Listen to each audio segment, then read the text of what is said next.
tayong tanghalian. Nag-white rice ako. Naubos kasi yung aming rice na brown rice. So ayan, nag-white rice ako.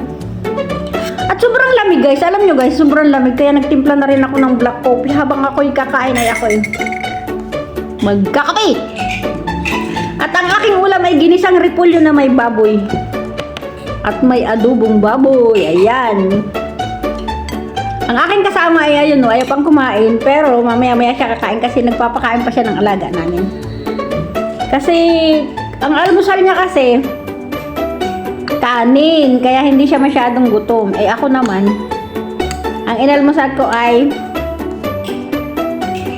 tinapay. Kaya, gutom na si Inday. Kakain na tayo guys. Ako'y magkakamay. Feeling ko masarap magkamay. Eh pero wag na, magkutsara na lang ako. Kain tayo guys. Sobrang lamig guys, kaya eto, bakit madilim nga? Madilim siguro ang panahon. Medyo madilim yung video ko. Hindi ko alam kung bakit. Yung alaga ko kumakain, pinapakain ng kasama ko. Sarap niya guys. Ginisang repolyo sa baboy.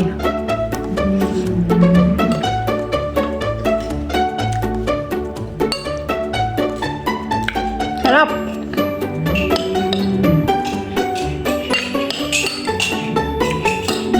Magkakamay sana ako. Nakarid ako.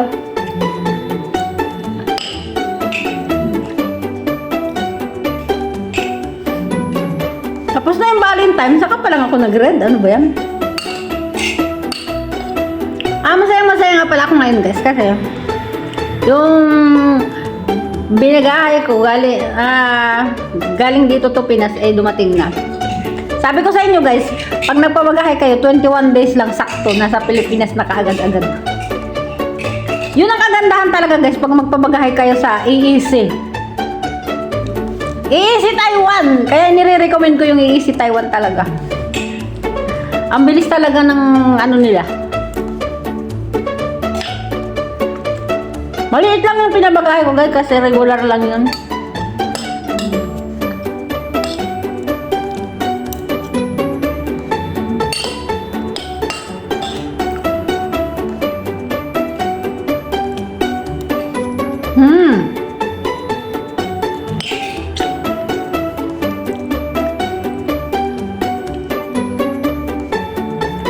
Ang sarap-sarap ng feeling guys, pag yung halimbawa dumating na yung bagahe mo sa Pilipinas, di ba? Parang yung naano talaga yung makakapagpasaya ka talaga ng family mo. Lalo na pag magbubukas yung iyong apo. Ay, sobrang saya-saya talaga guys. Maliit lang yun guys, pero marang regular box lang yun.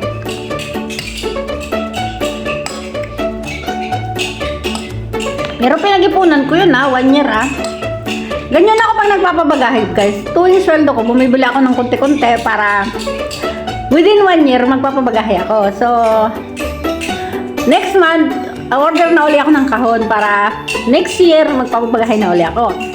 Parang siyempre, wala na. Nakaanuhan ko na lang yun.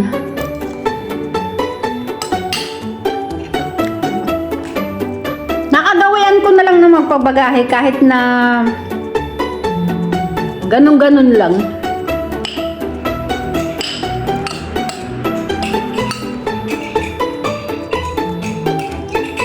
Sarap.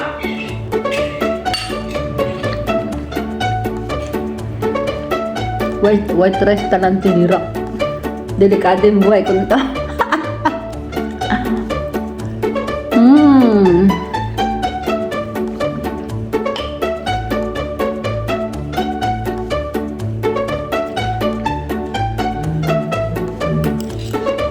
Sarap.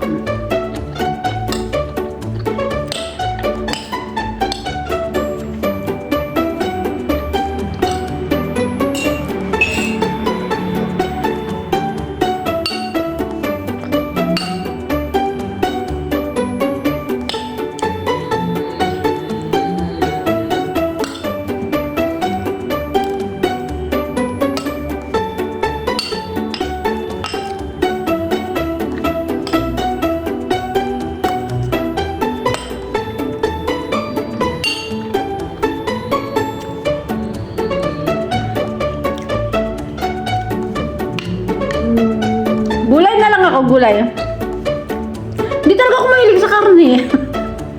At totoo lang, hindi talaga ako mahilig sa karne, guys. Kahit nagluluto ako ng ng mga karne, hindi ako mahilig. Gulay lang talaga yung paborito ko. Kain na ibalin.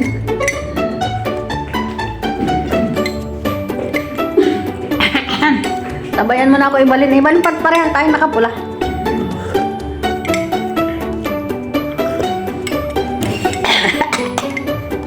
Ang lamig guys, kaya ako nagkape. Ay katatapos ko lang maglaba.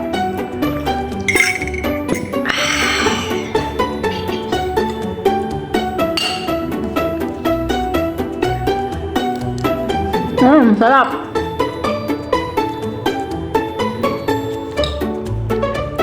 Kahapon mag-isa lang na akong kumain. Pag nag-isa akong kumain, ang aking camera nakatindig. Pero pag dalawa kami kumakain na ibalin, nakagilid. Mahalang.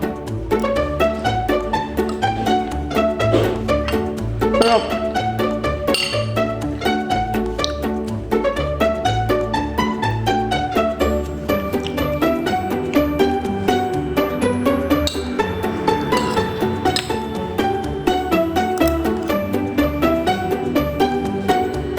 Parang gusto ko pang kumain. Parang gusto ko pa ng kanin. Kaso oo, grabe. Sobra naman ang kain ko.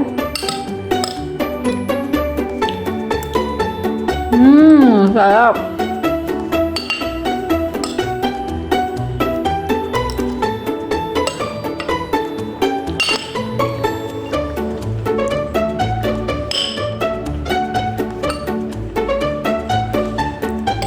Nakikita ko yung mga content creator na mukbangers. Dami-dami pagkain nila sa harap. Tapos ayun. Ang dami-dami talaga. Ang bilis-bilis nilang kumain hanggang sa naubos talaga nila. Hindi ko kaya yung ganun. Promise, hindi ko talaga kaya gawin yung ganun.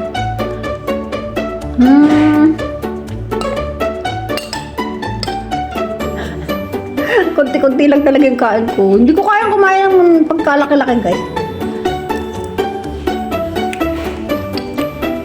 Hindi ko kaya, pero pahingi pang konti. Ay, ito may tutong na konti. Oh, masarap siya. Ayan, may tutong na konti. Parang ang sarap kainin pag may tutong-tutong. Nung bata pa kami, unahan kami sa tutong.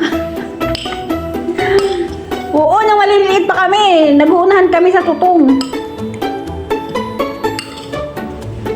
Tapos sabi ng iba, masama daw kumain ng maitim, yung may tutong, kasi nakaka-cancer daw yun. Ba't hindi naman ako nagka-cancer? Nung maliit pa kami, unahan kami sa tutong ng kanin.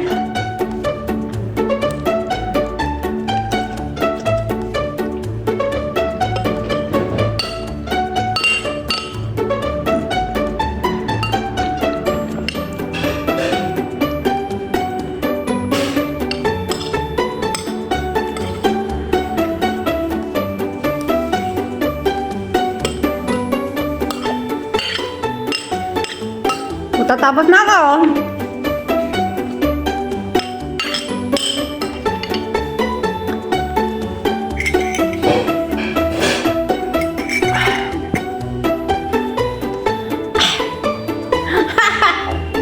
Feeling na feeling, with feeling talaga yung pagkain.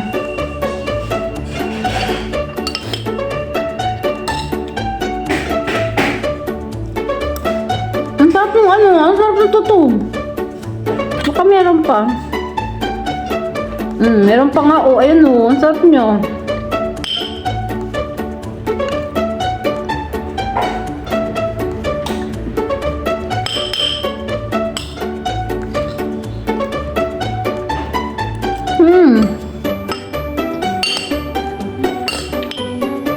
Balin. Dito ka nakakain. Iiwanan ko na lang ito dito. Gusto mo higa na muna natin si mama bago ka kumain? Or kumain ka na ngayon? Iwanan ko na ito dito. Ang sarap ng ano, repolyo.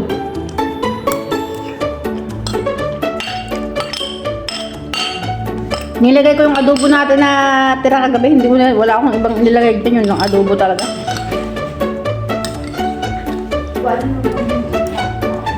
Ha?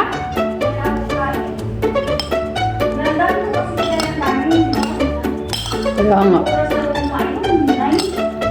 Oh, nag-almusal si Evelyn ay 9 o'clock. Kanin ang kinain niya, kaya hindi pa siya gutom. Ako tinapay lang kinain ko. Alam na, umay ako dun sa...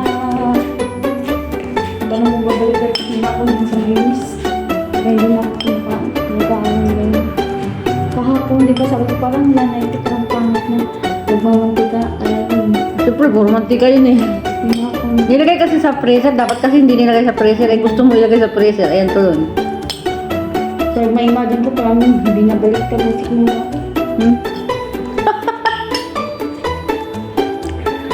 Ganun si Evelyn. Masyado siyang ano, yung kanyang ano, yung sikmura niya, masyado siyang ano, sensitive.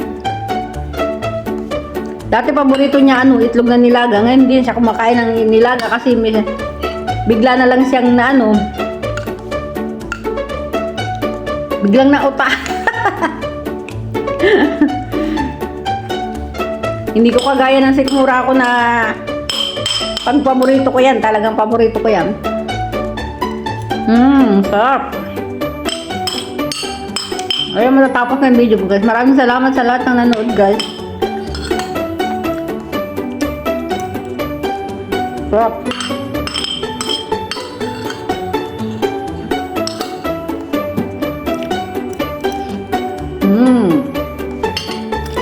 Yummy. Gusto ko pa sana, kaso mo sobra na. Minsan lang kasi kami kumain ng white rice. Ang kinakain namin lagi ay brown rice. So, naubusan kami ng brown rice. Kaya, na-skipan kong kumain, magsaing ng white rice.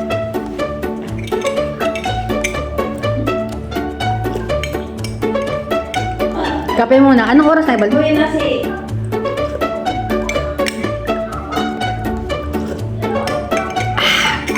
Kape, ayan guys, pagkakain nyo ng ano, pwede kayo magkape.